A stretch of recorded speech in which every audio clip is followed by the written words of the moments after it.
The ancient Greeks called it chaos. Chaos was probably how they pronounced it. The thing that was there before the cosmos was created. Chaos. In our contemporary English, we hear chaos and think of it maybe as a kind of a wild, unruly, uncontained disorder,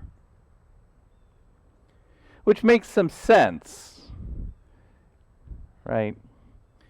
Because that other word, cosmos, in Greek, meant order. So if cosmos means order, chaos must be its opposite. Except that's not exactly how the Greeks understood that. That's our interpretation. Order, cosmos, came from chaos, yes, but that didn't make them opposites. The term chaos, for the Greeks, referenced something more like a vast chasm, a void. And there's a sense of the term that indicates a wateriness, an abyss. In fact, often that term chaos is translated as the abyss. And it was from the abyss that order, cosmos, was created. And I find it kind of fascinating. As I share these little pieces of these different stories this morning, I find it fascinating that these seemingly separate peoples, separated by eons in some cases, certainly separated by language, separated by culture, separated by space, land, right? That out of all of these cultures, seem to think that in the beginning there was some kind of watery chaos. I don't know if you picked up on that in all of those stories. In the beginning there was water. Everything was water. There was a big watery depths. It's kind of interesting, right? The Ulamani said there was water everywhere from which a great tree grew, and from that all creation. The rest of that story is really beautiful. It involves an eagle that sort of directs different animals to dive down into the water to see what they can find, and it takes them a while, and they find a little bit of soil, a little bit of dirt, and the eagle massages us into a yeast and throws it into the water, and it expands into land. Right? So that's kind of fun and beautiful in its way. And the Boshongo story begins again with water everywhere, and one entity, Bumba. If water is everywhere, then Bumba is in the water, right? And Bumba vomits out the cosmos. And the Egyptian story has Khepri, the one who is becoming, or the one who became, thinking. He actually thinks cosmos order into existence, but he says he is bound to them. All of these beings that he thinks into existence, and that come from his mouth, he is bound to them in the watery abyss. And then in that beautiful poetry of the Rig Veda, it says, in the beginning, at first there was only darkness wrapped in darkness, and all of this was only unillumined water. And then from there, and I kind of, I love the intellectual humility of that poet, because by the end of that poem they concede, well, who really knows what was there? Nobody was there to see it. Even the gods weren't there to see it. Even the one, as the Rig Veda refers to, the one that came forth from that may have fashioned it, maybe didn't. Who knows what he knew? Right? But still, in their conjecture of all the cosmos, all life still arises from those unillumined waters. And perhaps the most familiar to many of our ears from Genesis 1, and the earth was without form and void, and darkness was on the face of the deep, and the Spirit of God moved upon the face of the waters. The waters, the deep, the abyss, chaos. It's almost as if our ancient forebears had an intuitive sense that life on this planet arose from the deep, from the waters. They may have gotten the details off by a little bit, right? But they weren't wrong. This is what we know now. Our science has shown that life emerged from the waters. Creation emerges from the deep. Life emerges from the abyss.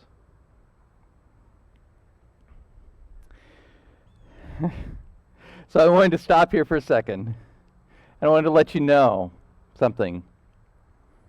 That this is actually a stewardship sermon. Yeah, you didn't think that was going that way, right? So we are, in fact, beginning our annual generosity campaign. Sometimes we refer to it as a pledge campaign. And this is a sermon in which I hope to inspire you to participate in that campaign by making a pledge to the church. So why then am I going into all this weird stories about the abyss and creation mythologies? Because pandemics.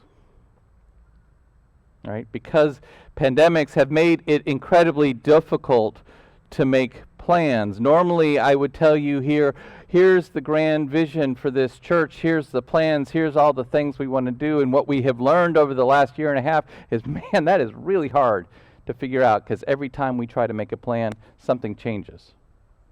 And we can't do that, or we shouldn't do that.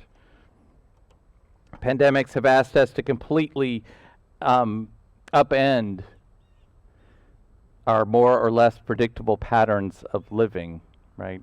And adapt to new patterns. And just when we think we're getting adapted to that new pattern, the conditions change again, or we learn something new, or something else happens, and we have to readapt to different guidelines. And just when we think we understand the new rules, the conditions shift again. It's been messy and confusing and wild and unruly. It's been chaotic. And the thing about chaos is that it is such a depth of unknowing. And this is going back, thinking about that Rig Veda, even in their sense of, they didn't use the term chaos, but in their sense of this watery depths, this unillumined waters, there's this great unknowing in it, right? So there's this depth of unpredictability, kind of a watery abyss, dark and deep and unknown, but also perhaps simply just unrevealed. Yet if we read all those creation stories really closely, we begin to see what our ancestors somehow understood about those dark, chaotic waters, that the waters are the birthing grounds for the cosmos, the generative engine of life. That from the abyss, something new and unexpected is possible, is beginning to emerge. Friends, I do not yet know what new life will emerge from this church, from the chaos of the last year and a half or so. I do not yet know what your spirit will call you to be. But I read these stories, and I find a deep faith in what is possible in community, what is possible in our spiritual community. Not a certainty. Faith is not about certainty, but kind of this blurry vision for who we are becoming now. In the end, the new life, the creative energy that emerges as this church is entirely dependent on you, on each of us. So I'm therefore aware that in this moment in time, asking you all to pledge your time and treasure to this church is kind of a fraught ask, right? It's a little bit challenging for me. Because what I'd like to do is tell you all these wonderful plans we have, all the things that we could do as we emerge from pandemic, all the things we have learned, and now we're going to go do this program, and we're going to go do this thing and that thing, and I don't have it. I don't. I have kind of a blurry vision for what's possible,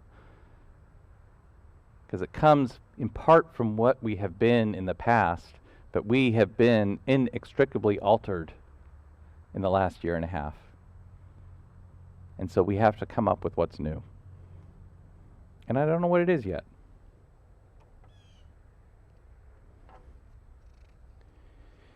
We don't know yet who we will be as we emerge from the chaos, from this abyss.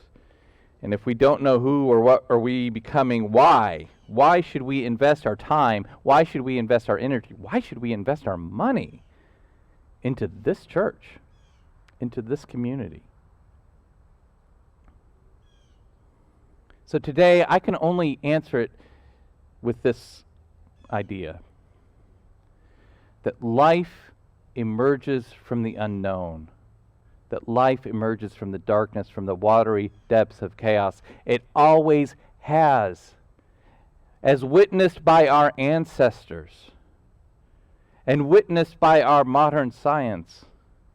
Life emerges from the chaos, so therefore having a sustained faith in that alone teaches us that whatever investment we make into the unknown future of this church will pay dividends in the life this place makes possible for each of us. And for those, and perhaps maybe especially, the life that makes possible for those we have not yet met.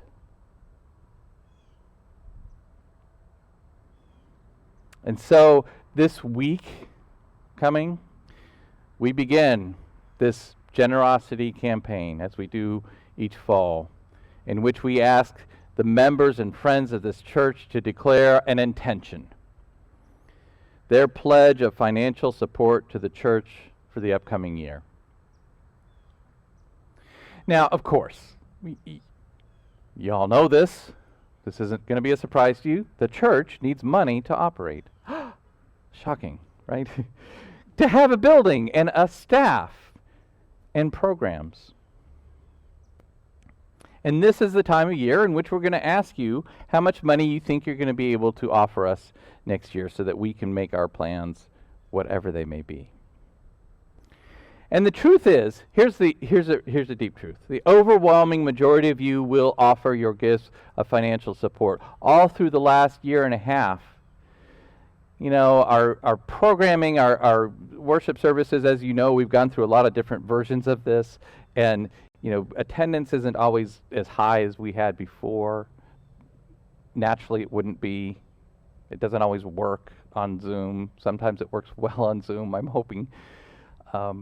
And then this is a wonderful, I agree, this is a wonderful way of doing worship together, but it is getting colder.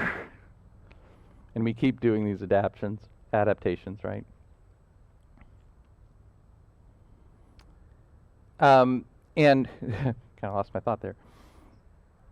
So, the thing I wanted to say is that throughout this whole time, instead of measuring attendance, I've been paying attention to the financial side. And you know what?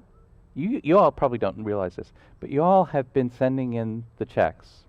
You have been making your contributions so faithfully. Sometimes it has actually been overwhelming to me. Sometimes I've sat in my office and thought, wow, I haven't seen some of these people for so long, and yet they still have the faith to send in their gifts. Right?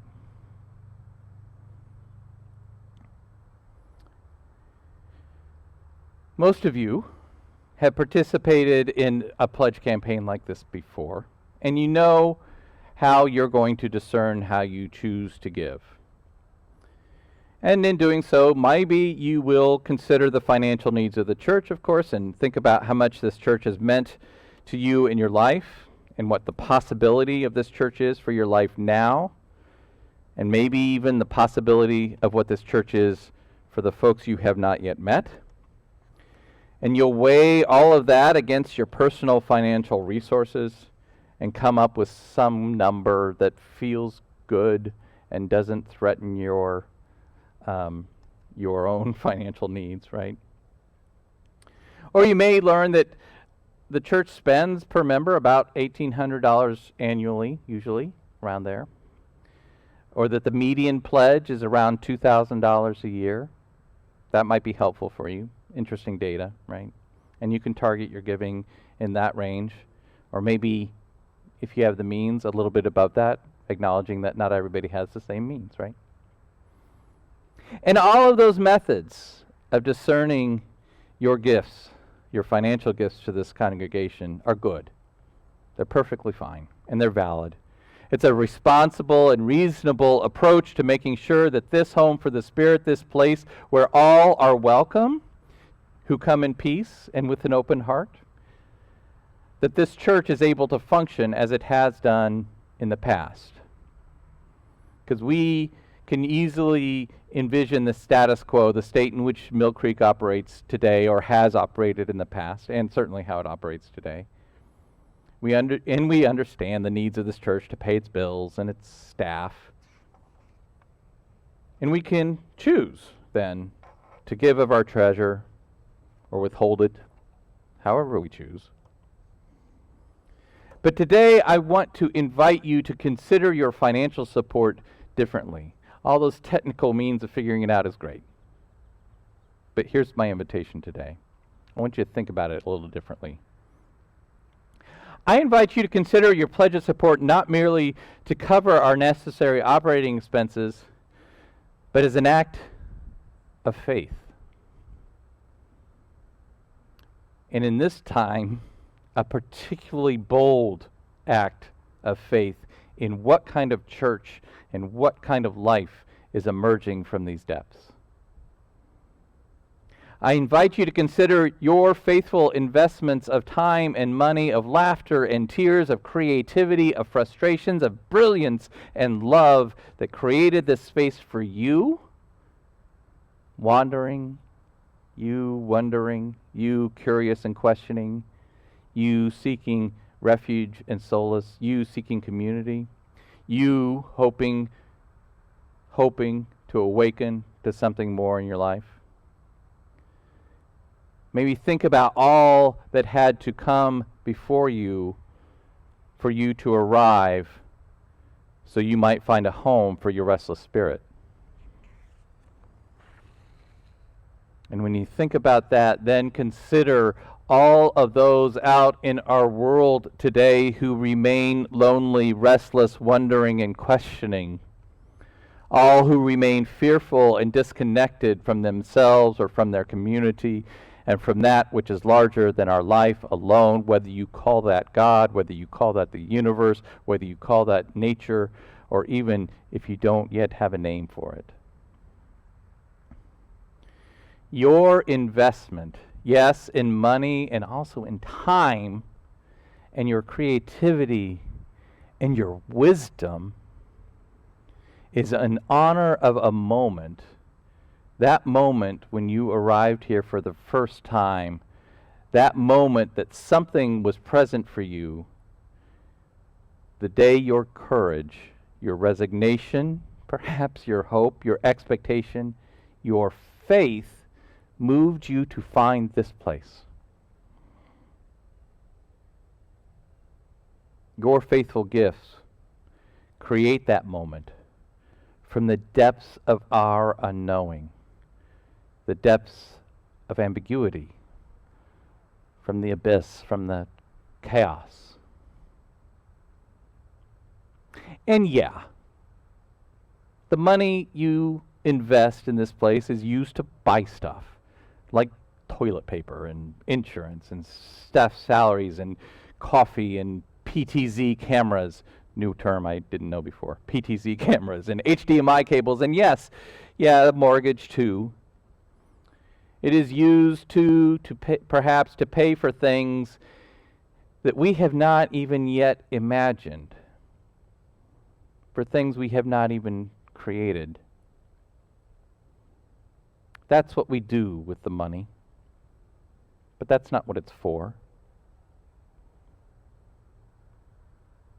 It is for the possibility that we are an open invitation to ourselves, to this world, and especially to those who will someday arrive here for the first time.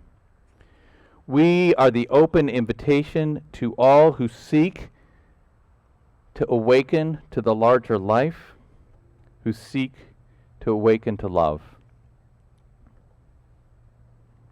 So friends, let this be our prayer for this church today. Won't you pray with me? Spirit of life, Spirit of love, Spirit of laughter, Spirit of joy.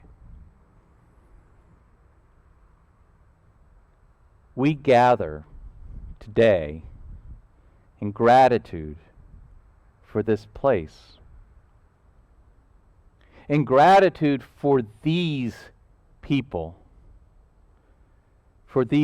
who come to smile, to speak, to plant trees, and breathe together. In gratitude for these people who tell us their stories and to listen to our own. And know that those stories transform our lives. In gratitude for these people who long for our touch, who no longer wish to stand alone. May we, each day, hold the space of this church wide to welcome the stranger and make them kin. May we bring our gifts so that we may dream together, so that our dreams become real, so that we may bless this world. Amen, my friends. And I love you, and may we live in blessing.